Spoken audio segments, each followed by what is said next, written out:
तट सुरक्षा क्षेत्र में मत्स्यजीवी को अधिक सचेतन करने को स्वतंत्र कार्यक्रम पुरी जिला पुलिस प्रशासन और मेराइन पुलिस सहयोग में अनुष्ठित होइछि कार्यक्रम।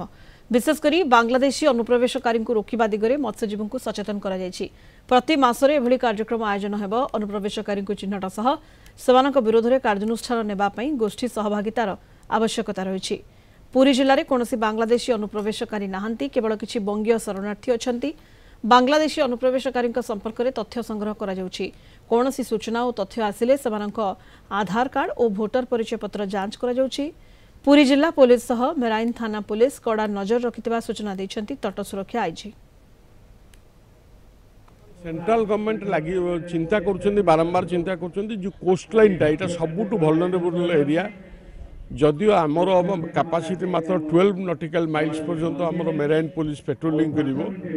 सबु कला परे मध्य भी बांग्लादेशी इन्फ्लिट्रेटर्स पड़ी होछंती, छोट छोट बोट रे माछ धरा डंगा रे पसी होछंती। तांकर अनुप्रवेशटा को रोकिबा आमर वर्तमान मुख्य चिंता। भारत वर्ष रे जति कोस्टल एरिया अछि तार जो इंपोर्टेंट पॉइंट्स गुड़ाकर से आम मेराइन पुलिस स्टेशन सब एस्टाब्लीश है। आम से जो मैंने रहिले फिशरमैन कम्युनिटी लोक से अपॉइंटमेंट करागला। मोस्ट इम्पोर्टेंटली आमर जहाँ इनफॉरमेशन दरकार रिगार्डिंग जो बाहर लोक जो कि आसिक रोचे आउटसाइडर्स कि सस्पिशियस एलिमेंट्स जो मैंने अच्छा बाबद से भी आमको इनफॉरमेशन दौरान आम वेरीफाई करूँ।